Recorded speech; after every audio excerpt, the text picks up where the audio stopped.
আকাশবাণী কলকাতা। স্থানীয় সংবাদ পড়ছি অর্ক সেন। প্রথমে বিশেষ বিশেষ খবর। বিশ্ব ফুটবলের মহাতারকা লিওনেল মেসির কলকাতা সফরকে কেন্দ্র করে তুমুল বিশৃঙ্খলা। মেসিকে এক ঝলক দেখার জন্য যুবভারতী ক্রীড়াঙ্গনে উপস্থিত উত্তেজিত জনতা ছত্রভঙ্গ করতে পুলিশকে লাঠি চালাতে হয়। নির্ধারিত সময়ের আগেই মাঠ ছাড়তে হয় মেসিকে। এই ঘটনার তদন্তের জন্য বিচার বিভাগীয় তদন্ত কমিটি গঠন করা হয়েছে বলে মুখ্যমন্ত্রী জানিয়েছেন।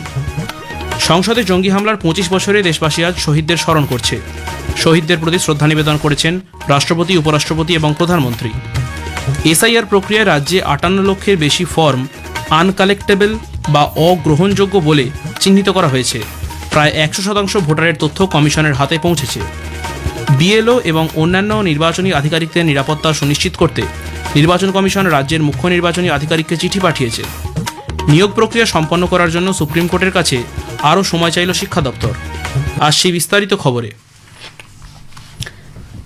মেসির কলকাতায় আগমনকে কেন্দ্র করে ফুটবল প্রেমীদের মধ্যে উন্মাদনা তুঙ্গে হলেও সকালে যুবভারতী ক্রীড়াঙ্গনের তীব্র বিশৃঙ্খলার সৃষ্টি হয়। ১৪ বছর পর গতকাল গভীর রাতে বিমানবন্দরে নামেন মেসি। মেসির সঙ্গে ছিলেন দীর্ঘদিনের সতীর্থ এবং ঘনিষ্ঠ বন্ধু লুইস সুয়ারেজ এবং রদ্রিগো দি পল। বেরিয়ে মেসি সোজা চলে যান তাঁদের হোটেলে। সেখানে মেসিকে স্বাগত জানানোর জন্য তার অনেক ভক্ত উপস্থিত ছিলেন। হোটেল থেকেই লেক টাউনে তার মূর্তির উদ্বোধন করেন মেসি। মেসিকে যুবভারতীতে প্রবেশের পর তাকে দেখতে না পাওয়া নিয়ে দর্শকদের একাংশের মধ্যে তীব্র অসন্তোষ তৈরি হয়। বিশৃঙ্খলা তৈরি হয় মাঠে। আজ সকাল ১১টা ৩০ যুবভারতীর মাঠে ঢোকে মেসির গাড়ি। সঙ্গে ছিলেন লুইস সুয়ারেজ এবং রদ্রিগো দি পল। ফুটবল প্রেমীদের উন্মাদনা দেখে উচ্ছ্বসিত দেখায় মেসিকে। তবে গাড়ি থেকে নামার সঙ্গে সঙ্গে বেশ কিছু মানুষ ঘিরে ধরেন তাকে। ফলে গ্যালারি থেকে প্রায় ২০ মিনিট মেসিকে দেখাই যায়নি।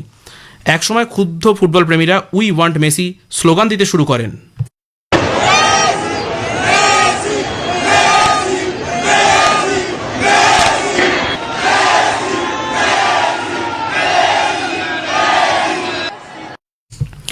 মোটা টাকায় টিকিট কেটে গিয়েও প্রিয় তারকাকে দেখতে না পাওয়ায় গ্যালারি থেকে বোতল ছোড়া হয়, চেয়ার ভেঙে মাঠে ফেলা হয়। ফেন্সিংয়ের গেট ভেঙে শয়ে শয়ে দর্শক ঢুকে পড়েন মাঠে। পুলিশ লাঠিচার্জ করে তাঁদের ফেরানোর চেষ্টা করলেও তা সফল হয়নি। পরিস্থিতি নিয়ন্ত্রণে আনতে ক্রীড়ামন্ত্রী অরূপ বিশ্বাস এবং প্রধান আয়োজক শতদ্রু দত্তকে মাইক্রোফোনে ঘোষণা করতে হয়। তাতেও পরিস্থিতি স্বাভাবিক হয়নি। এর মধ্যেই মেসি মোহনবাগানের প্রাক্তন ফুটবলারদের ও ডায়মন্ড হারবার এফসির ফুটবলারদের সঙ্গে পরিচিত হন। ১১টা ৫২ মেসিকে বের করে নিয়ে যাওয়া হয়। যুবভারতী ক্রীড়াঙ্গনের বিশৃঙ্খলার তদন্তের জন্য বিচারপতি অসীম কুমার রায়ের সভাপতিত্বে একটি তদন্ত কমিটি গঠন করা হয়েছে বলে মুখ্যমন্ত্রী জানিয়েছেন। ওই তদন্ত কমিটিতে মুখ্য সচিব এবং পার্বত্য বিষয়ক দফতরের অতিরিক্ত মুখ্য সচিব রয়েছেন। মুখ্যমন্ত্রী মমতা ব্যানার্জি সমাজ মাধ্যমের এক বার্তায় জানিয়েছেন, এই চরম বিশৃঙ্খলায় তিনি ভীষণভাবে ব্যথিত। দুর্ভাগ্যজনক ঘটনার জন্য লিওনেল মেসির কাছে এবং সমস্ত ফুটবল প্রেমীর কাছে তিনি ক্ষমা চেয়েছেন। তিনিও ওই অনুষ্ঠানে যোগ দিতে যাচ্ছিলেন, তবে বিশৃঙ্খলার খবর পেয়ে ফিরে আসেন বলেও জানিয়েছেন মুখ্যমন্ত্রী। কেন্দ্রীয় প্রতিমন্ত্রী সুকান্ত মজুমদার মেসির অনুষ্ঠানে গোলমালের ঘটনায় রাজ্য সরকারের সমালোচনা করেছেন। এক ভিডিও বার্তায় তিনি বলেন, তৃণমূল মানেই বিশৃঙ্খলা এবং মাৎসন্যায়। মেসির মতো আন্তর্জাতিক মানের খেলোয়াড়ের কলকাতায় আসা বাংলার জন্য গর্বের বিষয় হওয়া উচিত ছিল। তবে তৃণমূল কংগ্রেস এই অনুষ্ঠানের দায়িত্ব নিয়ে বিষয়টিকে পুরোপুরি বিশৃঙ্খলায় পরিণত করেছে। ২০০১ সালে ১৩ই ডিসেম্বর সংসদে সন্ত্রাসবাদী হামলায় শহীদ নিরাপত্তারক্ষী ও অন্যান্য ব্যক্তিদের উদ্দেশ্যে আজ গোটা জাতি শ্রদ্ধা জ্ঞাপন করছেন। সমাজ মাধ্যমের এক বার্তায় তাঁদের প্রতি শ্রদ্ধা নিবেদন করেন রাষ্ট্রপতি দ্রৌপদী মুর্মু। তিনি বলেন, তাঁদের দেশের প্রতি অবদান, আত্মত্যাগের প্রতি সমগ্র জাতি কৃতজ্ঞ। সন্ত্রাসবাদের বিরুদ্ধে ভারতের লড়াইয়ের কথাও তুলে ধরেন শ্রীমতী মুর্মু। উপরাষ্ট্রপতি তথা রাজ্যসভার চেয়ারম্যান সিপি রাধাকৃষ্ণন, প্রধানমন্ত্রী নরেন্দ্র মোদী এবং কেন্দ্রীয় মন্ত্রী পীয়ূষ গোয়েল, জিতেন্দ্র সিং, কিরেন রিজিজু, অর্জুন রাম মেঘওয়াল সংসদ ভবনে শহীদদের উদ্দেশ্যে ফুলের মালা দিয়ে শ্রদ্ধা জ্ঞাপন করেন। এই অনুষ্ঠানে বিরোধী দলনেতা রাহুল গান্ধী, বরিষ্ঠ কংগ্রেস নেত্রী সোনিয়া গান্ধী সহ অন্যান্য সাংসদরা উপস্থিত ছিলেন। কেন্দ্রীয় স্বরাষ্ট্রমন্ত্রী অমিত শাহ, প্রতিরক্ষামন্ত্রী রাজনাথ সিং, বিদেশমন্ত্রী ডক্টর এস জয়শঙ্কর, তথ্য ও সম্প্রচার প্রতিমন্ত্রী ডক্টর এল মুরুগান ২০০১-এ সংসদে সন্ত্রাসবাদী হামলায় নিহতদের প্রতি শ্রদ্ধা জ্ঞাপন করেন। সমাজ মাধ্যমের এক বার্তায় শ্রী শাহ নিহত নিরাপত্তারক্ষীদের শৌর্য ও বীরত্বের কথা তুলে ধরেন। তিনি বলেন, এই অবদানের জন্য সারা দেশ তাঁদের প্রতি কৃতজ্ঞ থাকবে। প্রতিরক্ষামন্ত্রী রাজনাথ সিং বলেন, তাঁদের সাহস, সর্বোচ্চ ত্যাগ ও কর্তব্যের প্রতি অবিচল নিষ্ঠা গোটা দেশের চেতনায় উজ্জীবিত থাকবে ও ভবিষ্যৎ প্রজন্মকে অনুপ্রাণিত করবে। বিদেশমন্ত্রী ডক্টর এস জয়শঙ্কর বলেন, তাঁদের এই ত্যাগ সন্ত্রাসবাদের বিরুদ্ধে ভারতের দৃঢ় অবস্থানের পরিচয়। তথ্য ও সম্প্রচার প্রতিমন্ত্রী ডক্টর এল মুরুগান বলেন, নিহতদের আত্মত্যাগ দেশের গণতন্ত্র ও সার্বভৌমত্বকে তুলে ধরেছে। ভোটার তালিকায় বিশেষ নিবিড় সংশোধনী এসআইআরের এনুমারেশন পর্বের শেষে 58 লক্ষেরও বেশি ফর্ম অসংগ্রহযোগ্য বা আনকালেক্টেবল হিসেবে চিহ্নিত করা হয়েছে। গতকাল দুপুর 12টা পর্যন্ত রাজ্য জুড়ে 58,17,851টি এনুমারেশন ফর্ম অসংগ্রহযোগ্য হিসেবে চিহ্নিত হয়েছে। কমিশনের নির্দেশ অনুযায়ী এই সমস্ত ভোটারের নাম খসড়া ভোটার তালিকা থেকে প্রাথমিকভাবে বাদ যাবে। নির্বাচন কমিশন জানিয়েছে, এসআইআর পর্বে এখনও পর্যন্ত 92.41% ভোটারের এনুমারেশন ফর্ম ডিজিটাইজড হয়েছে। এই কর্মসূচিতে রাজ্যের বেশিরভাগ জেলায় ভালো অগ্রগতি দেখিয়েছে। পূর্ব মেদিনীপুর, বাঁকুড়া, মুর্শিদাবাদ, নদিয়া, বীরভূম, দক্ষিণ দিনাজপুরের মতো জেলাগুলিতে ডিজিটাইজ ফর্মের হার 93 থেকে 96% মধ্যে। তবে উদ্বেগের বিষয় কলকাতা মহানগর।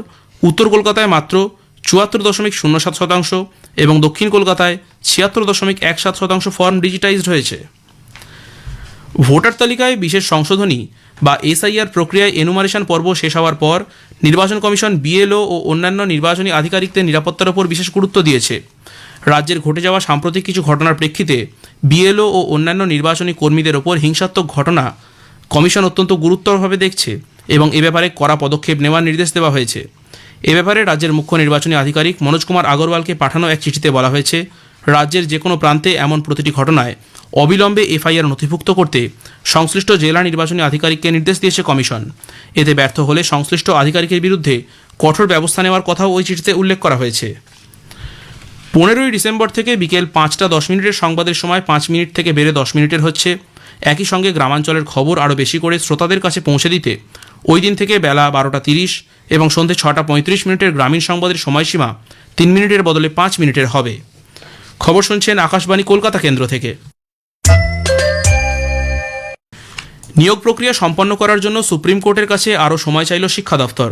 স্কুল সার্ভিস কমিশনের 26,000 চাকরি বাতিলের মামলায় সুপ্রিম কোর্টের বেঁধে দেওয়া সময় 31শে ডিসেম্বরের মধ্যে নতুন নিয়োগ প্রক্রিয়া সম্পন্ন করা সম্ভব নয়। সেজন্য শীর্ষ আদালতে এই আবেদন জানিয়েছে শিক্ষা দফতর। নবম দ্বাদশ ও একাদশ দ্বাদশের শিক্ষক নিয়োগের পাশাপাশি শিক্ষাকর্মী নিয়োগের প্রক্রিয়া সম্পন্ন করতে আরও কয়েক মাস সময় লাগবে।